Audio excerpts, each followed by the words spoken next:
Hey everyone, and welcome back to On a Water Break, the podcast where we talk about everything you and your friends are talking about at rehearsal on a water break. And in this week's episode, we have another special group of amazing females to wrap up Women's History Month.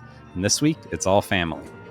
We'll also find out what made Cynthia say that you don't get recognized as much as you should locally most of the time. And why Beth said, yeah, I mean, Tournament of Roses, yeah, but it might be longer mileage-wise, but this one I think is going to take a certain cake, so it's pretty cool. All this and more on this week's episode of On a Water Break. 8 off the mat and go.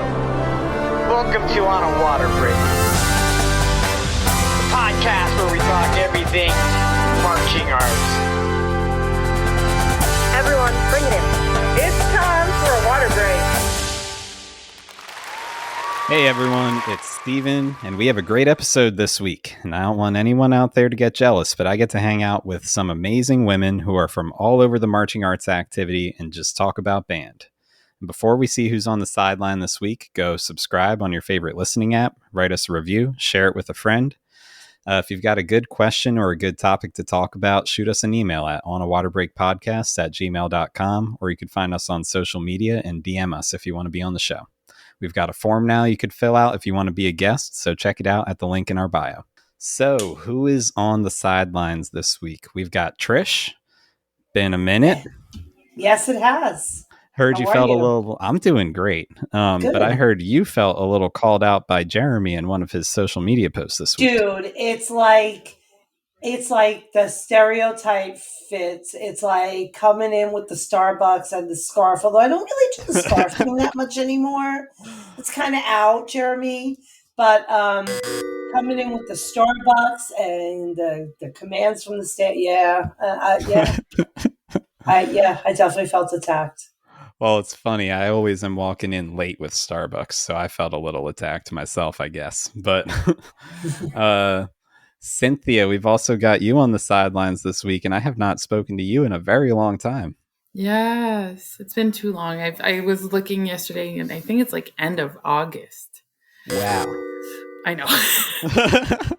Well, I'm really happy to have you back up on the show. How's Winterguard going in Canada? It's going too fast, but it's going very well. I'm with the 3 same organizations, but mainly with Lord Legend this year, and it's going well. We are karma catting big time with the rankings, but yeah, things are going really, really well. Well, it's awesome. I'm glad to hear that. Maybe we'll get a chance to talk a little more later, but I totally agree about the season going so quick. I don't know if Dayton's early this year or what it is, but I feel like it has been the fastest season I've been a part of, honestly. See, and I thought it was me. Because you know how when you have those seasons that aren't going as well as you'd hoped, and you're like, oh, 2 more weeks, 3 more, whatever. Mm-hmm. I don't want this season to end. I thought it was just me, but I guess it's not. I guess it's going fast for everyone. Yeah, I feel like it's flying by. Like, really, really wish I had more weeks, but I don't. I'm going to be in Dayton very soon. So that's rough. But we'll get more time to talk about that in a little bit. I can't wait one more second to say, Beth, you're back. Hello. Yes, I know it has been, I think, even longer than Cynthia, maybe. I have lost track, so... It's entirely possible. I deserve the buzzer, for sure. I've earned that. Yeah, it's been a hot minute, and I am excited to be here. Very much excited, because I have a little something that we get to talk about tonight. So I'm excited about that. And I don't know, I think people are excited to hear it. I'm excited to get into it. Always love when we got a new segment. Always love having an old familiar face on the call. It's nice to see you here. Thanks, Stephen. But Ann Turner joining us again. How are you doing, Ann? Good. Thanks for having me back. It's always a fun time to join the On the Water Break crew. Yeah, we did a performer spotlight, I think, back, man, would that have been like in 2023? Yeah, I think it's probably been about 2 years, which is crazy to Yeah, that is a while ago. The show's been going for a while now. But yeah, we did a performer spotlight back a while ago. Ann and I marched together my age out summer of drum corps at Crown. So we're tight. I'm glad to have you on the show tonight. And yeah, thanks for joining. But yeah, of course. I want to take a couple minutes here and just preview a couple amazing episodes and bonus content we have going on. Really cool, fun call that I just got to do a couple days ago on a water break with Gonzaco. Super fierce bass drum duo from California. They put together a really fun video called More Bass into Club. You should check it out. I've never seen anything like it. I've never seen like a more well-produced independent bass drum video ever, or really drumline in general. Like it's its own kind of new thing. They're charting new territory, and you should go check it out. We've got a really special episode coming out soon. It's called On a Water Break in Crisis, where Alicia and a panel of hosts talk about recent tragic events that unfortunately have happened in our activity, including a shooting in Texas, fires in California, and how we as an activity can and should respond to these sorts of tragic events. They even got to talk to staff members that were affected from Palisades High School, where their school was devastated by one of the wildfires in California. So that's a real special episode. Definitely something new to us, unfortunately, but we're happy to make that one, and we think you should check it out. And then finally, on a water break around the world, Granis Paranda is interviewing marching arts people from around the globe. Check out his recent episode with Kosin Suprastitwong, the president of the Marching Band Association of Thailand, and everything else that he is doing globally. So that's huge. That's an awesome episode. You should definitely go check it out. Now, Beth has something to talk about, and we're super excited to share it. So, Beth, take it away. Whoop. So, yes, I do have something super exciting to talk about. For those of you that don't know, I am the director of sales and marketing for Peak Group Travel. And we primarily focus on performance tours for marching bands, concert bands, choirs, orchestras, indoor guard, winds, percussion, you name it. We'll get you where you want to go. And we are so excited to be a new sponsor for the On a Water Break podcast. Yes, it's super exciting. I feel so fortunate since I started with the podcast, right? Like pretty much from its infancy, and to be able to give back now and to be a partner in this fashion is just super exciting.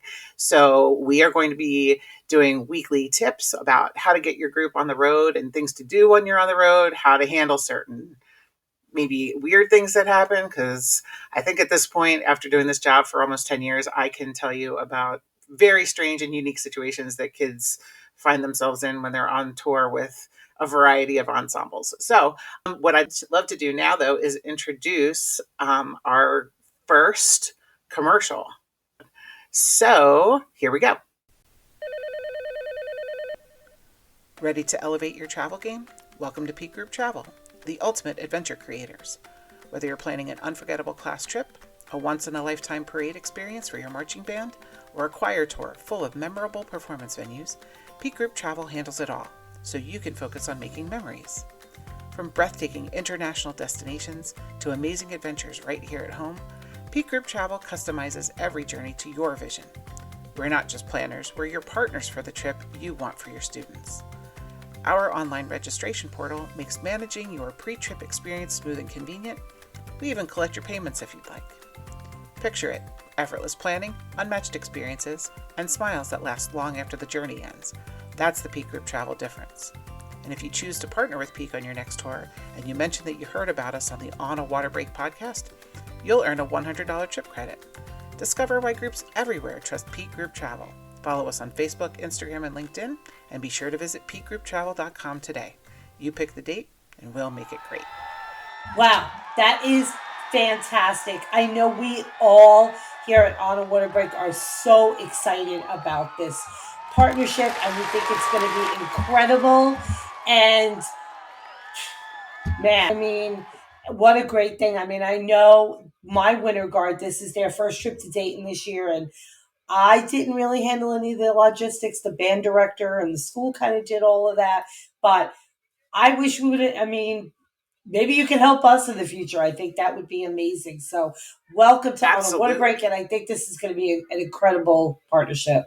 Well, thank you, Trish. Yeah, we're very excited because we have a lot of resources, both domestic and international. So, maybe this year it's Dayton and maybe next year it's Vienna. You never know where you're going to spin, toss, or catch, wherever you want to go.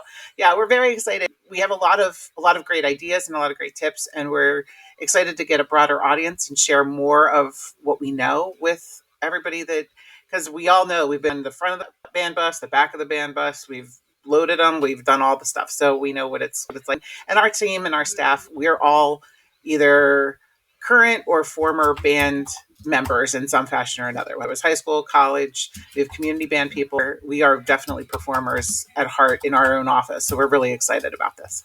So has anybody on here right now had any unfortunate travel experiences with their groups that, maybe they could kind of troubleshoot with Beth a little bit? So my first time going to Dayton in 2017, brand new indoor ensemble. Would have been great to have your services because let me tell you, I don't know how we found our housing site, but we were sleeping in like a warehouse for an interior design or like construction company. There was like zero heating in this warehouse. And then we had to pack everything up every day and put it in this tiny little room because they were actively opening business in the morning to like show people their flooring samples. Oh my. We would try to avoid that for you. I can assure you of that. Every situation is unique, but yeah, we would definitely. That's a unique one. I'm glad you recovered. I'm guessing you weren't very. It's tougher. It's easier with students who are a little more flexible about sleeping on floors. When you get to some of the grown-ups, they're not as. Oh yeah. Right. We're not as willing, and we don't have the joints we used to. So but I'm glad you still were able to make it to the show and perform well. Yeah, like you said, it goes for international, and I would be very curious to see because you're the specialist of this, but after COVID, every prices went up so much They sure that did. Our director, Vincent, well, there are two directors, but Vincent and Kevin, they found a bus company that caught almost a good chunk off. I don't want to say the amount because I don't know anymore. I'm not director, thank God. But we have to drive 2 hours away to get to Ontario to pick the bus, to get to the bus there because it's an Ontarian company and it wouldn't cross the province border to get to us. No kidding. We're right by Montreal, which usually is everything is more affordable when you go to Montreal because it's the center of everything. But yeah, so the kids are on top of the 8-hour drive to go to Bethlehem this weekend. They have to do another 2-hour drive to get to the bus. And it'll be the same for WGI. But it's It is what you do. And every group has a budget, right? Everybody has limited funds. I don't think I know any ensembles that have just a bottomless pit of money that they can just draw from and travel with. So, we are definitely aware of those challenges, and we definitely try to figure out the most affordable option that's also the most convenient because, like you said, an additional 2 hours, that turns into 4 because it's 2 hours going, but then it's another 2 hours on the return. So, everything tacks on. So I'm sorry that that's going on for you, but yeah, it does. Sometimes it happens. Sometimes with we have a unit or a group that's in a more remote section, it can be an extra challenge, but we're here to meet that challenge and rise to it and help solve that problem for you. So we're excited. Okay, everyone. Well, it's Power Regional Weekend, so we're going to get back out there and we're going to tech that flag feature. So we'll be back in a minute.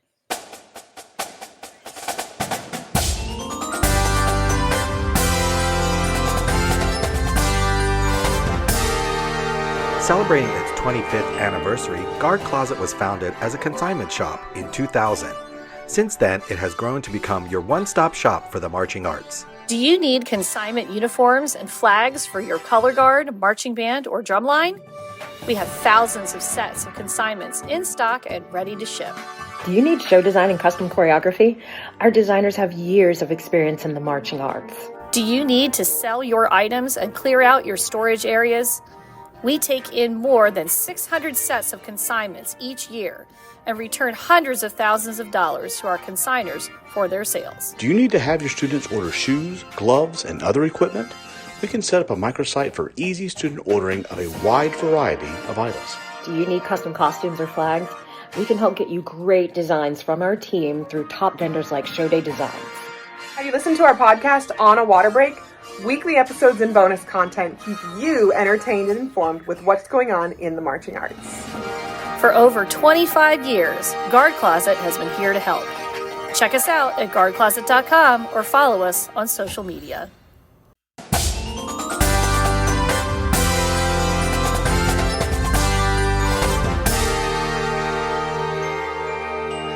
All right, we are back. And before we get into the news, real quick, I got to promote something I'm super excited about. It's going to drop, I think, the same day that this podcast episode is out. So if you're listening to this, you should be able to go find it right now. But Anne and I just got to interview Julie Davila, a really, really well-experienced percussion adjudicator for DCI and WGI, who really is just stretching to do all types of things in the activity. Anne, what did you think of that interview? Yeah, it was a really awesome conversation to have. I mean, we got to talk what's next in the activity. We got to talk a little bit about judging, touched on the whole WGI scene that we have going on right now. So yeah, I think it's super insightful, especially if there's anyone out there who might have some interest in becoming a judge. You can get a little bit of insight in there. We also got to talk bass drum just a little bit, which was super fun. Yeah, I was honestly, I don't know why I was shocked that I was going to get to talk to Julie Davila about bass drumming, but it was You stuck it in there. It was like totally warped my brain to talk to her about this all. Well, it was awesome. You should definitely go check it out. If you're listening to this podcast, you'll probably love it. I think it's one of the best episodes that we've recorded, in general. So give it a listen. You're going to like it. And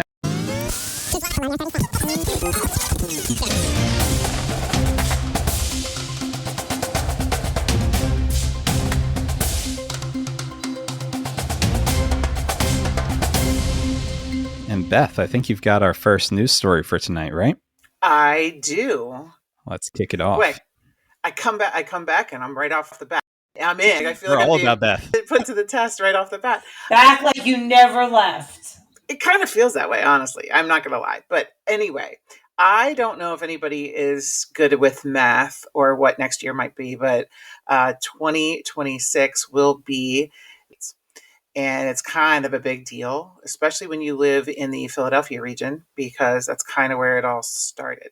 Now, New York will try to tell you it's them, and DC will try to horn in, and Boston, of course. But we all know, Philadelphia is the home of the Liberty Bell and Independence Hall, where everything was signed. Yeah, exactly. And they're all posers. Continue. Yeah, kind of. Beantown. Yeah, whatever. So anyway, here in the Philadelphia area, the Philadelphia Parade that year will be on July 3rd to honor the 250th birthday. And we are going to have international groups from around the world that are going to be marching. We've got unique marching units coming from around the country, the United States. We've got not just bands, we've got all kinds of unique marching ensembles, and you're not going to want to miss it. So if you go to marching.com, you can read all about it. Todd Marcacci, who was a guest on our show, we did a great interview with him about all things parades a few years ago. He is living his best life, best life, because he started, if you remember the episode, he started with parades in his own backyard, and now he gets to the 250th birthday in the United States. And it's such a full circle moment for him, for his production company, and for the country. And it's going to be pretty massive and pretty impressive. It's not a long parade. It's only about 2.4 miles, but it is definitely going to be significant to see it and be a part of it. And P Group Travel is proud to be a little part of it too, helping to do some travel arrangements for the units that are coming, both international and domestic. So check it out on marching.com. Yeah, that's awesome. That literally sounds like the biggest parade that I could think of. Yeah. I mean, Tournament of Roses, yeah, but it might be longer mileage wise, but this one I think is going to take a certain cake. So it's pretty cool. Yeah, absolutely. I mean, once every 250 years. So yeah, and some of us are old enough. Be around. Right. Some of us are, old enough to remember the centennial in 1976. Some of us, not all of you, but some of us. So it's kind of a cool thing, because I grew up outside of Philly, and I remember that there was Conestoga wagons that came through Valley Forge, and it was a big deal then, but that was from the eyes of a very young person. I will say that I was very young when it happened. But yeah, so next year's going to be pretty big deal. Yeah, it's awesome. I'm excited to see that as a Philly native. Yes. All right, Cynthia, I think you got the next story for us. Yes. And I love those story that is like the most foreign thing ever in life, because we don't have that. But the University of South Alabama just held a special ceremony on March 14th to celebrate their new space that they're going to have in January 2026, but everyone knows that building something, hopefully it's going to be delivered on January for them. But I have to read this. So it's going to be a full house ensemble rehearsal hall with a drumline rehearsal studio, a color guard rehearsal studio, a dressing room, office, a music library, storage for uniforms, instruments, props, gear, a full-size lighted practice field. So like, this is massive. Like, yeah, it sounds it. Well, damn. So yeah, so good for them. And for people that have gone to South Alabama, like those tour drum corps are going to look at that spot and try to get in because it seems fabulous. It seems box 5 space in South Alabama. Yeah, that's awesome. Yep. Swamp Tour just got a whole lot better with that facility. Yep. Well, that's cool. I definitely am jealous of those kids, or at least happy for them. That's a great, great facility for them to get. Okay, so for my first news article, you know how I love a good alumni corps. I was super fangirling over the Crossman last summer. Well, wait no more, because here comes Spirit of Atlanta, and I know that this is going to be amazing. They are going to perform semifinals night, and it is the Corps' 50th anniversary. And they're all just really excited. They have the alumni corps director, Brad Caraway, said it's a celebration of everything that Spirit of Atlanta has meant to many generations of members and fans. And he said that a lot of people are coming back to recreate memories and to rekindle friendships that have lasted a lifetime. I mean, isn't that just what it's all about? And we're super excited to see them. I love the alumni corps, and also another shout out to my little cousin Ailey, who's marching with the competing corps this year. So I know it's going to be double exciting. So it's going to be really fun. I'm looking forward to seeing that. I don't know how those alumni do it, because some of them are not fresh out of the unit. Some of them are definitely need a little more joint lubrication before they go out on the field. So I'm excited. Or whatever. Or that. So yeah, it'll be exciting to see what they do and how they do it. I mean, the ones I've seen in the past, like you said, Crossman and Bluecoats, the alumni corps they did were just, even for somebody incredible. Like me who'd never marched corps, it's pretty impressive. It's very impressive to watch. So absolutely. Okay, Anne, what do you have for us tonight? So I know getting a job in the marching arts is something that a lot of people can get excited for. So if that's an opportunity that you've been looking out for, now's a good time to dust off the old resume and start freshening it up, because we have a employment opportunity with WGI for the digital marketing manager. So if you've ever thought graphic design is my passion, this was a great one for you. It's going to be full-time in office out of Dayton, Ohio. So for all of my Ohio natives, you'd have to relocate. If you're not currently in Dayton, Ohio, but you get to do some great branding with them, you'll be designing engaging graphics, you'll be coordinating with social media personalities, managing the Facebook, Instagram, the TikTok, planning out all of those ads, doing merchandise design, promotion, and sales.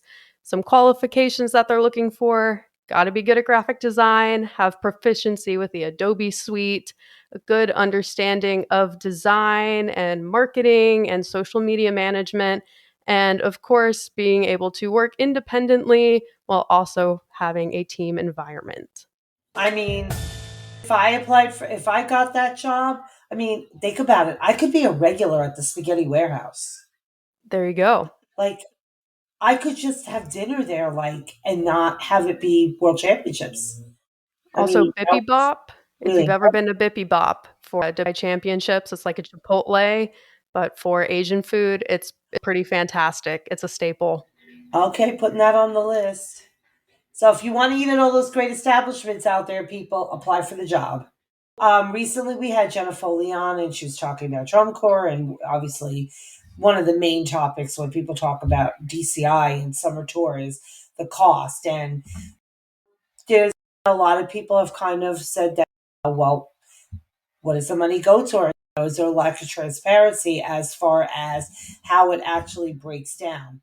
Well, Pacific Crest responded to that And they have a link on their website that breaks down how much percentage goes to this and that. And it's really, really a good read. If you're a vet, you get a discount on your tuition. It's not much. It's $150, but it's something. Volunteer credits, if you have family or friends that volunteer. But then it just tells you exactly what you get for your money. 70 days of intensive performing arts program, and the music choreography instruction, and the use of the instruments, and rehearsal gear, and performance shoes, and above the dues, what you also owe, your own transportation home from championships, and there's pie charts, and it really, really, really breaks it down. So for those who are questioning, well, I'm paying all this money, what does it go to? Check out Pacific Crest. They have it broken down almost to the penny, and it's a really, really good read. It's all on their website. You can check it out, Pacific Crest. Yeah, good for Pacific Crest for getting that up. That's always something that I wondered about as a marching member. I'm like, I'm paying all this money, but where is it going? Right. So that's awesome to be able to see it broken down. Yeah. No, it's a really good read. I'm hoping more chords do that this summer as well.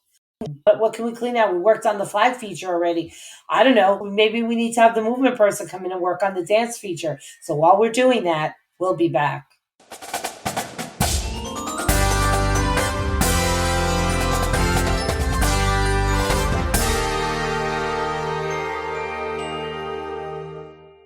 Marching by Montez is a visual design business based out of Raleigh, North Carolina, but provides services to ensembles all across the country. Our services include custom drill and staging for marching bands, indoor winds, indoor percussion, and winter guards, as well as custom band and guard choreography for all 3 winter idioms and marching bands. We now offer program coordination for ensembles throughout the U.S. and custom graphic design for all of your uniform, props, flags, and floor needs.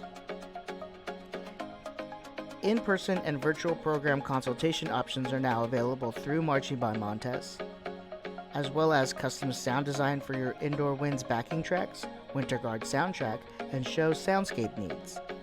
Visit us at marchingbymontez.com, contact us at joey@marchingbymontez.com, and check us out on social media at Marching by Montez.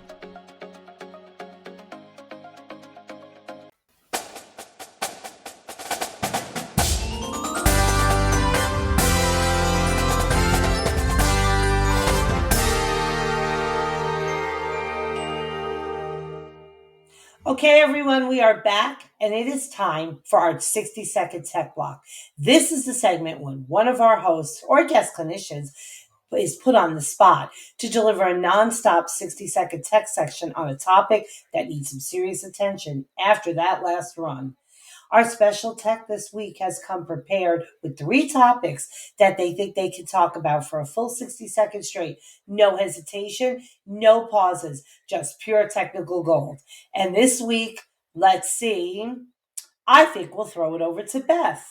Beth, you said your best topics were, number 1, ons and offs of bus travel. Mm-hmm. Number 2, where should you go next and why may it surprise you? And number 3, Orlando, other than the mouse.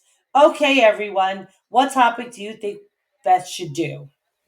I think it has to be on and offs for the bus travel. Yes, I feel like that's a pretty important one to make your day go smooth.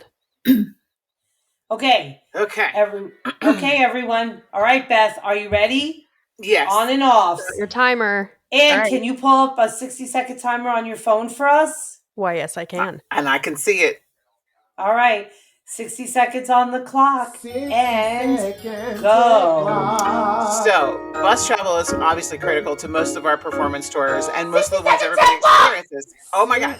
So 60 seconds. So the important thing about bus travel is you need to make sure that you are proactive before you even start your trip. You want to make sure you've got a dedicated crew for unloading the bus underneath. You want to make sure everybody understands how you're going to take attendance on the bus so that everybody understands, are you using the number method or using the seat buddy method? Is there an app that you're checking in on? So you always want to make sure that you have that. You always want to make sure that you have that established beforehand, because that will make sure that once you get to your destination or once you get to the next part, you're already done. So whoever your bus captain is can just get on and start the count, or say, okay, all of you that are designated as the unloaders, time to get off the bus, they get off first, and then the next crew will get the attendance done. Everybody has a role, they already know it, and as long as you plan ahead before you do your bus trip, you should have no that's problem. 60 seconds. Beautiful. Yes. Woo, thank you. Not under the wire. That was awesome. Yeah, wow. I don't think I've ever felt that intense about bus travel. It's wrapped up right it's down to the helpful second. tips we could use. But yeah, it is. And it really, in all seriousness, though, being proactive about it, having a plan going in and not waiting until you're on the bus to be like, oh, I guess I got to take attendance. And it's much easier than using like a sheet of paper or, old school people like Absolutely. us. If you any kind of digital method you can take advantage of, whether you use the Band app, Remind app. We actually have an app for all of our tours that's complimentary with all of our tours. So even if you don't already use one, we have one that you can use. So, definitely it's critical to have a plan and then stick to the plan. Well, let me tell you guys, that was a solid 60-second tech block. Hopefully someone out there just got the tech advice that they didn't know they needed. But now it's time to switch it up. It's time for everyone's favorite. What are we doing? What are we doing?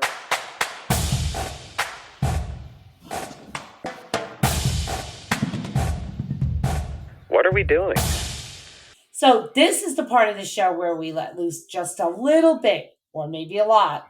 This is your chance to rant about something in the marching arts that just doesn't make sense. Maybe it's a tradition that needs to go. Maybe it's a habit that performers can't seem to break. Maybe it's something that makes you think, why are we even doing this? Or why haven't we started doing this yet? Whatever it is, this is your moment to call it out. So who's got something that they need to get off their chest? Oh, I know. I'm first on the list.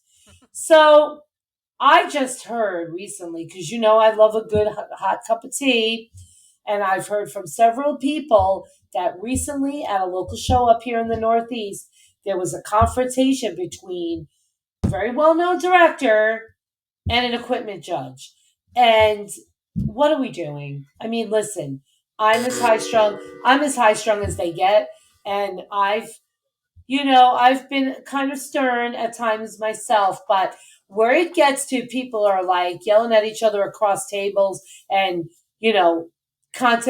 chief judges and stuff have to kind of interfere and, kind of cooler heads prevail. That's not okay. That's not what we're about. That's not what we're doing here. So what are we doing going after the judges? They're people just like us, and, not cool. Well, right. They're not getting paid like a ton of money to do it. It's not like they're making, that kind, so, hey, we're all in this trying to do better for the students, right? Exactly. We're all in this for the performers. Exactly. So let's keep that in mind. Keep it in perspective, what we're doing. What are we doing? What are we doing about it? So let's keep it right size, folks. Exactly. And Cynthia, what are we doing? Can I just piggyback on that? Because absolutely, and then go right into your what are we doing?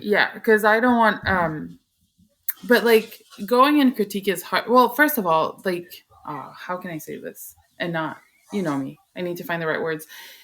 Sometimes judges can be harsh and you can absolutely disagree. And we all have that one or two judges that we're like, ugh, right. And it's not like we're not. I was listening to Ellen Pompeo today podcast that she did, and we don't like everyone, and not everyone likes us, and that's okay. Mm-hmm.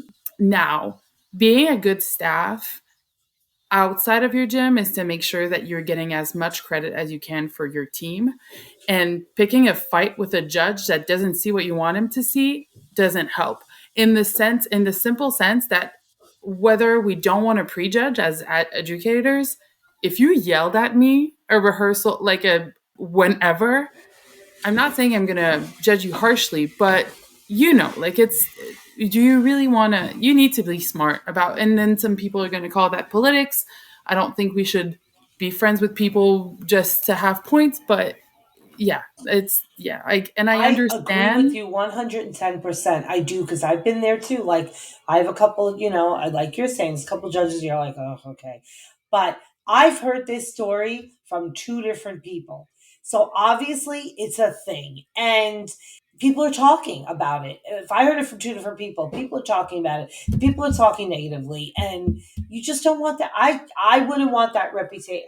I wouldn't want that reputation as like, oh, here comes Northern Valley. I wouldn't want that. So, Especially it's in the marching unfortunate. arts. It's really unfortunate. Word travels so fast. If you're It going to yell at a does. judge, everybody's going to know within a week. Yeah. 1,000%.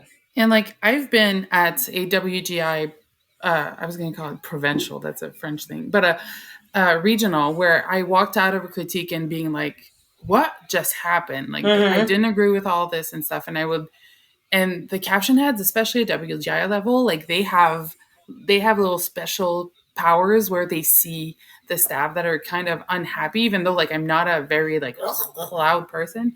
And he came up to me and was like, well, that's why there's review. That's why there's like, you can go see the chief judge.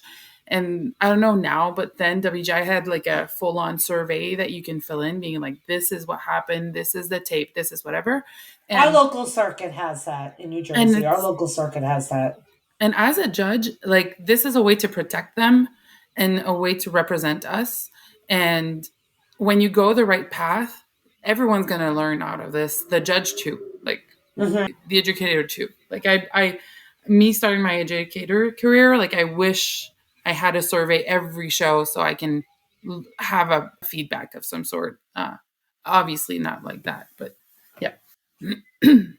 So Cynthia, while you got the hot mic there, what are we doing? Yeah, so we are in like the crunch cleaning time, or maybe you should have. And I'm a nerd. I'm a tech nerd, big time.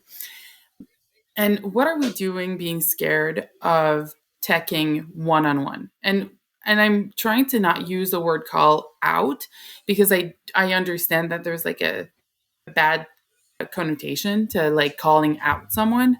But when you're at this part of the season, when we're cleaning, just giving counts and just saying like, make sure you're on 8 or blah, blah, blah, is not enough. No, it's too late for blanket statements. Definitely. Yes. So you like giving information is relevant always. Like whether it's one-on-one or whether it's general, but at this point of the season, the technicians, we need to get in there and go one-on-one and be like, hey, this is what's happening, or let's figure it out why it's happening. You are late on one. You think like, I'm thinking of Third Legend because it's a group that I'm working the most with. And I don't know if you've seen the program, because you should have, because it's amazing. But there's absolutely no tempo, like absolutely no tempo. And like, it's not a regular tempo. There's a tempo. But the designer recorded his voice counting on top of the music. So we rehearse with the music with the designer counting on top of it. Oh, interesting. Yeah. I've had done that before when there's like chaos moment or free moment or whatever you want to call it. Right. But this year, like, there's some of us that are musicians, there's some of us that are singers, and we were like, it's a 69-ish tempo because it's just a piano and Celine singing together. Yeah. So there's 20 kids, there's I don't know how many staff, where there's so much of us. I was like, a lot of us were saying like there's going to be so much interpretation, as many humans as there is. So we're rehearsing with this. So tips, just a tip and trick. But we are now to the like getting to the kids. And I think that the earlier you go and talk one-on-one to the kids, the less they're going to feel attacked when you do it later on. Does that make sense? Yes. Yeah. So I'm a big advocate of like, even the first weekend when we're doing tech blocks, I'm going to say like, not just, oh my God, I'm venting a lot. Not just, this is too high. This is not techie enough. No. The kids are not paying just to know it's too high. They need to know why it's too high and what they need to correct. And when you start doing one-on-one like this, you as a tech become better. Your eyes become sharper. You catch so much more stuff.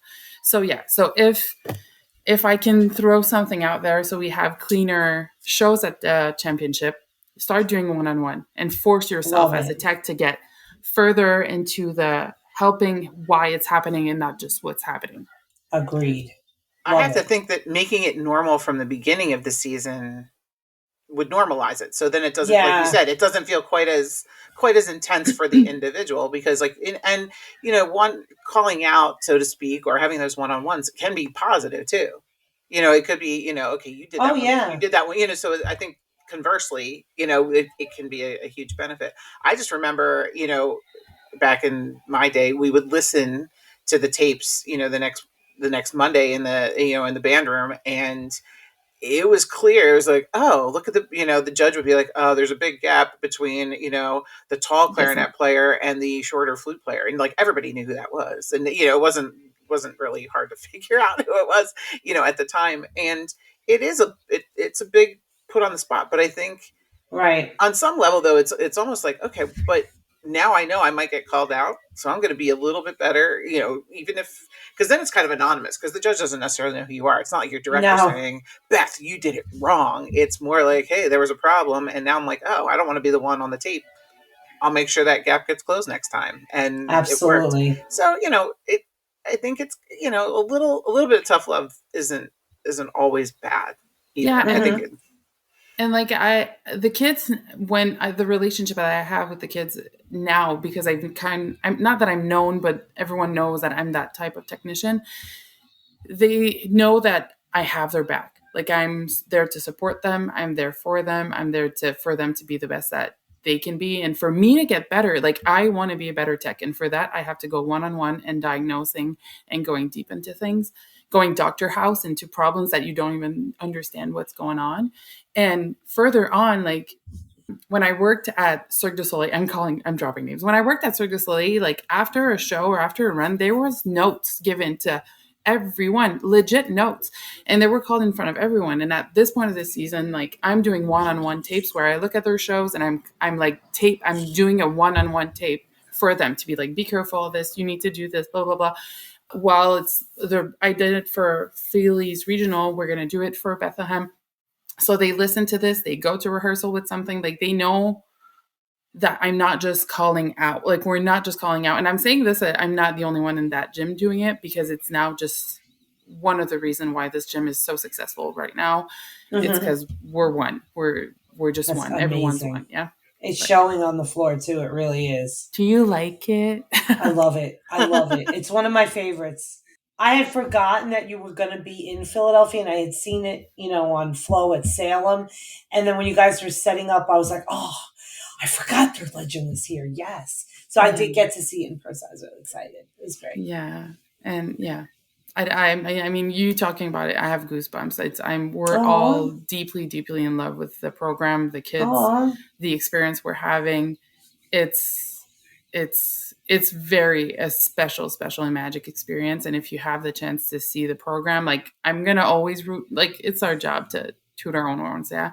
And but I think this program has something very special. The benches, there's like in Salem, we walked into critique with a bench, and some people, and we could see like side eyes from some people because it's intense, but the judges were like in awe of understanding how, like, so we have like tipping bench. I don't know how to say it. We have bench that go back and forth.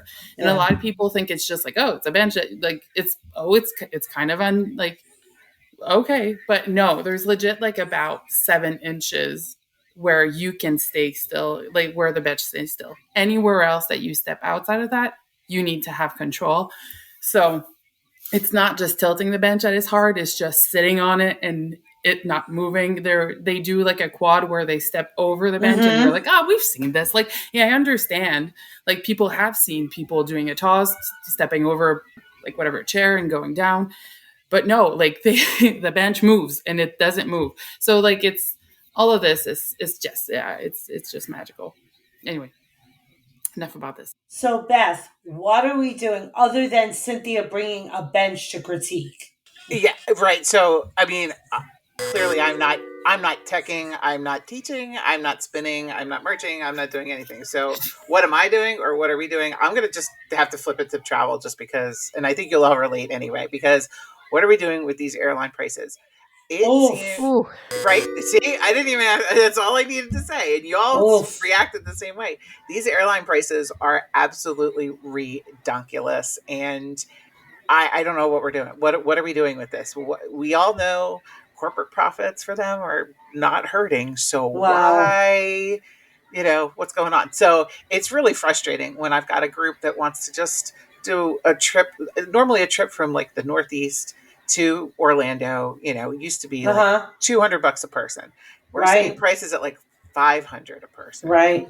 And Even when your for a big budget's group? only, no, it's just a regular, regular trip, like what you would think, like 75 people total, that including chaperones, including, and it's astronomical, and it's really unfortunate because it makes things inaccessible for some groups. Just all of a sudden their tour has to change because they can't drive, and then that takes time. So then the time they spend at the destination has to be shorter because they have to spend day 1 and day 4 on the road, and it just makes me crazy because I know, and also too the variation of what the rates could be, what the airfare could be. Like you could book a year out, it could be one price. You book 2 weeks later, it could be another. It's really frustrating. Really frustrating. It's for me. So what are we doing is what I would say to them. Exactly. Oh, Anne, what are we doing? So I've noticed specifically in WGI, there will be like nobody has ever done this idea, or it's been years since this idea has been done, and then all of a sudden 3 groups at once come out doing the same thing. And like, what are we doing about the WGI hive mind? I don't understand how that happens. Like specifically for indoor percussion this year, like we all know our normal marching percussion, and then there's like rope drums, which is what we used back in the colonial days. They've started picking up traction to the point where, at least in my recent history, haven't been aware of any indoor group using a rope drum before, and now 3 world-class finalists have pulled the rope drums out of the closet, and they're all trying to do some unique feature with it, which is now slightly less unique because there are 3 groups doing this new idea all in one season. So I don't know if you guys see that in the color guard world at all, but I just think it's crazy that all of the sudden everybody has the same idea and you see it out on the floor. Oh yeah, we're seeing that in the color guard world. It's called Hope. Yeah. Yeah, but I don't know how different it is because this year Hope, and now I'm geeky and Trish is gonna understand, but Hope feels like the Hemogene Heap song, yes, in 2007, where everyone was doing it, and it was almost like everyone was doing the full song. So yeah, to tell you, Anne, there's like at least 3, but 4 that are using the same song in the show. I don't think it's in the same categories, but even then, and they're all like fairly well known designers of what I've known, and and all respected. Like Becca was like, but we tried to do it too. Like it's from a juxtaposition, like they don't have a reason, they don't have a way to justify. But do you know, like, if those world-class designers and drumline know each other? Like, could it be something that was in someone's back of mind and they were like, oh, they're doing it, so we have to do it now? I mean, they all kind of know each other, but knowing the groups that are doing it. So the 3 off the top of my head right now are like Broken City, Pulse, and George Mason. So 2 of them are over on the West Coast. So maybe something was brought up there. But to my knowledge, the East Coast designers and the West Coast designers are not as in cahoots with each other, the different regions. So I just thought it was interesting that we got one group all the way over here and then 2 groups all the way over there. And I think there might be a high school as well that's brought that out this season. I'd be afraid to do something that somebody else was doing. Yeah. Because then I'd be like, oh crap, they're doing it too. Now we're going to be, even if you're not in the same, category or same, section, like, I'd just be like, oh God, what if they do it better? Or what if they figured out something better to do with it? Or I would like try to avoid that. Try so hard not to do that. Exactly. That actually happened in 2022. My 2022 show. So this also comes down to like when you get your show reveal out. So when I was marching Mason, we dropped our show reveal first, and then there's another group in World Class that kind of went, you guys normally place better than we do in WGI, and we're trying to go out with the same concept. So like in the beginning of the season, there was an ensemble that was going to go out with like a kintsugi show, which is like the art of putting pottery back together with gold. And then they just came out with a whole other show. So I bet that design team was scrambling. I'd freak out. I have so much respect for designers, and because it's so creative and it's impressive to me, that people can do that. So my hat's off to anybody, especially those in this room in particular, who design, teach. It's a commitment, and it's to be applauded. And Agreed. it does not go unnoticed, even from novice observers like me. Absolutely. Okay, it is time for your Peak Group Travel Tip of the Week, brought to you by our sponsors at Peak Group Travel, helping you navigate your next adventure, whether it's across country or just your next competition. Take it away, Beth. Hello, and this is Beth with Peak Group Travel, and I'm here with your travel tip of the week. This week, I'm going to tell you that if you go on a trip, take advantage of a guided tour, because you can learn more than maybe you might get in a history book or in a travel brochure or online. You'll be able to get some firsthand experience from a tour manager in that city or in that destination. It can usually give you some like personal anecdotes or maybe some stories about the people that live where you're visiting. And it's a really great way to just kind of zhuzh up your trip a little bit more and get a little more weight to it. And if you're trying to satisfy maybe school administrators or teachers back home that are mad that their kids are missing school because they're on a band trip, this is a great way to tie in some education too, to kind of give your tour a little more weight and help the teachers back home feel better about their students that missing their class. And that is your travel tip of the week. Great job, everyone. Set your equipment down. Gush and go. It is time for our Gush and Goes, and I have the best Gush and Go. I'm so super excited. 2 weeks from tonight, many of us will be in Dayton, Ohio for the Color Guard World Championships. We had the best time last year, the On a Water Break crew. We had our station set up in conjunction with Shoutouts Designs, and we did so many on-scene interviews with people who were just walking by from other groups, other designers, and we did little recaps after every class. It was just the best time, and it was incredible content. So don't miss out on our WGI Color Guard coverage. It was such a good time last year. I can't wait to do it again this year. So it's going to be fantastic. Cynthia, what do you want to gush and go about? I felt like I did already. Do it again. Let's talk about Third Legend again. No, but let's talk about Third Legend. Well, I don't know. Third Legend, and then there's Sonor. Like, let's talk about the Canadian internationals. That Pacificaires, which I don't work with, are back this year. So watch out for them, because we always have to look for them, because they're always amazing, and everyone should be inspired by them, because they are. Every time I talk about them, I say that, but they're a dance school that have a color guard program within their dance school. I didn't know that. Yeah. Wow. So that's why they're so good and technically so strong and so young, because it's such a smart business vision that they're doing their thing. But yeah, so they're back. Lazy Clips are going to do their premiere at championship. Well, their premiere. We've been open class before, but they're going back to the open class this year. And Sonor is right now doing really well in the rankings. But for people who know me, you know that I don't like talking about rankings, because I think, especially in A class, it's just a good reason to have a good spot or not in the shows. But the ranking itself, don't get attached to it, because it's just, you need to perform at prelims. But I can go on this. But Sonor is doing really, really well with Michael Wetzy as the designer, and very new young technicians, and older. The ladies are not gonna like me calling them the older technicians, but I'm kind of on the older side too. Well, it's true. I mean, once upon a time, Michael Wadier, Cynthia, and I all marched on the same football field together. So Yes. shout out to you all. Yeah. And I'm really, really happy that Michael is so well deserving of where he's at with the girls this year. Absolutely. I'm so happy. He worked so hard building back up Sonor and that legacy to where it's at right now. And I don't know if it's the same for everyone, but I think that you don't get recognized as much as you should locally most of the time.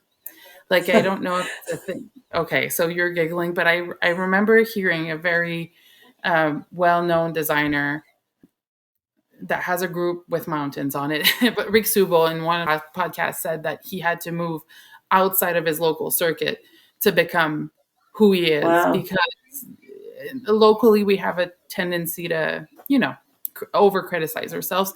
So I'm just really happy that he's getting recognition that maybe he hasn't gotten locally as much. And I'm not saying that we're mean. It's just, I think no, I get it. It's just the way it is locally. And of course, Third Legend, that is like right now doing really, really well. And we want to not focus on the rankings because we all know that the rankings are not it. But it's just been like I don't know how to say it. It's just I was thinking about it, and I've been teaching for 24 years now. I've been with organizations that have been ranked in the top 3-4 times. And personally, I have 1 medal. So like, it's not something that you get attached to at all. So it's just that game of telling the kids, like, enjoy what's happening. And of course, everyone wants to be in the top 3, but we can only focus, we have to focus on what we can control, and it's for them to have a good performance and to be proud of their skills. And I know that's like a tagline, but it's the real truth. And then when you're done performing and the ceremony happens, then you can care about the placement type of thing. But yeah. Anne, what do you want to gush and go about? So I've been teaching at Spectre Percussion. We're also getting excited for our Dayton. 1 week after you all, I couldn't imagine heading to Dayton in only 2 weeks. So I'm glad that we have 3. But it was, it's not all about the scores. Like, I really love our program this year. I think the kids have made so much progress, but it's always exciting as an ensemble to see your name in first. So after our regional 2 weekends ago, we had the highest score in the country. Yes. So we got a brief moment in first, which was awesome to see. Very cool. But of course, with everyone being scattered all over the country, it really is anybody's game. And by the time you make it to finals, so crossing our fingers that the work we put in the next 3 weeks is really going to show up. But finals is just so much fun. I love going every year. You get to see all of your friends that live everywhere across the country. All the staff meets up at a bar, and you're just bumping into people all night. And it's so much fun. I look forward to it every year. And then personally, I just started playing in an orchestra again. So that's been really awesome. So if there are any Virginia natives that listen to the podcast, May 4th, the Richmond Philharmonic Orchestra, we're going to have another concert. It's going to be super awesome. And they're all free because we're sponsored. Well done. Hey, wait a minute. I've got something that I want to gush and go on about, actually. The first Monday of every month at noon Eastern Standard Time, we are going to go on a water break live with me, Nicole, Jackie. We're going live. Wait, what are we doing? We're going live. Oh. Every Monday. The first not every Monday. The first Monday of every month. Okay. At 12 p.m. Eastern, we're going live on a water break. We're going to talk about marching arts news.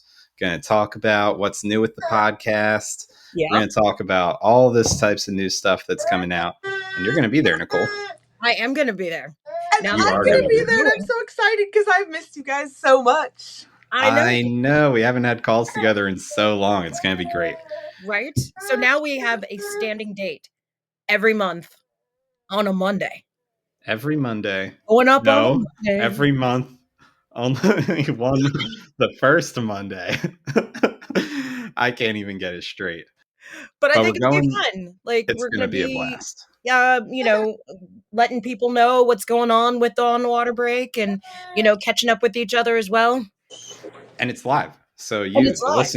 listener, could pop in and you can ask us questions, or you could talk about whatever you want. We'll be monitoring the chat too. So you can get in there. You can be engaged with it. You can go on a water break with me, Nicole, and Jackie live every month, only on the first Monday at 12 p.m. Eastern Standard Time. First Monday. Yes. Boom. Got it. I'm so sorry. Like, she did not shut up for the whole thing. She wants to be live on Monday with us. She wants to be live on Mondays. I was like, okay, I'll start talking and jumping in as soon as she stops talking. And she did not stop talking the whole time. That's so funny. We'll call her a quick sip. We'll get a quick sip. She's a very quick sip. All right. Well, Trish, you can take this one from here. Let's get back to that next Gush and Go. Excellent. All right, Beth, it's your turn. What do you want to gush and go about? Oh my gosh. Okay, so I want to gush and go on. I've got two little things I want to talk about. One of them, Okay. I want to give a shout out real quick to my alma mater, Downingtown West High School. Their indoor drumline was actually in an accident, a bus accident on their way to a competition. Fortunately, I have a happy ending, so I'll start there so nobody freaks out. Good. But they overcame that. They weren't able to perform that day because they couldn't get the bus to the competition. However, they came right back. They didn't let it deter them, and I'm just proud of them for their resilience and their wherewithal. And they all the students stayed calm and handled themselves very well.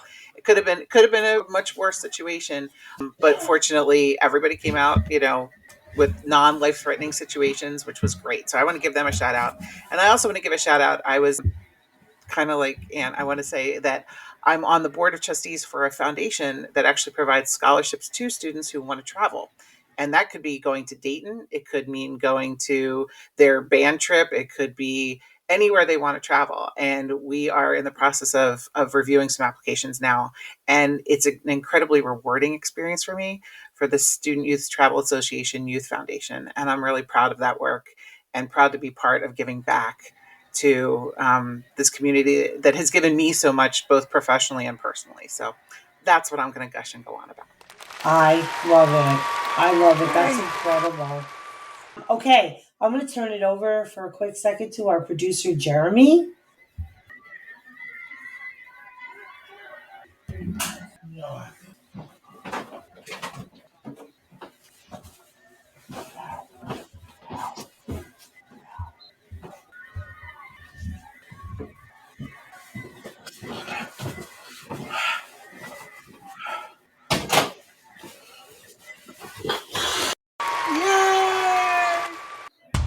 Hey, it's called Gush and Go, not Gush and Stay. Let's go. Okay, well, thank you everyone for a great rehearsal this week, and what a great way to show off more amazing women in band for Women's History Month. Thank you, Stephen. Maybe we'll let you be part of this rehearsal even though you dipped out. Cynthia, Anne, Beth, let's make sure all the listeners go and follow Peak Travel. Where can they find you all? So we are on Facebook, Peak Group Travel. We are on Instagram at peak.group.travel. We are on LinkedIn. And now we're on the On a Water Break podcast too. So you can check us out here as well. Our website is www.peakgrouptravel.com. And I also want to do a little bit of a tag for my colleague, Charlie, because he kind of really helped me get this thing going. And I just want to make sure he gets a nice little zhuzh. And I should have given him a shout out and Gush and Go, but I'm going to just do it right here anyway. So he's my partner in crime, and I just wanted to give that shout out. So, but look for us on the interwebs, and we will respond in kind. Excellent. Well, if you got a question or a good topic to talk about, email us at onawaterbreakpodcast@gmail.com or find us on social media and DM us if you want to be on the show. We even have a form now to fill out if you want to be a guest. We love having people on the podcast. So check us out on our link in bio on our social media. Or you could just take out your phone, make a video, and send it to us. And maybe you'll see yourself on the podcast soon. One more thing. Don't forget we have a YouTube channel now. So go and subscribe so that you can see us all there. Also, before you close out of your podcast listening app, go subscribe, write us a review, and share this with a friend. Follow us on social media at On a Water Break, and we will see you at the next rehearsal on a water break.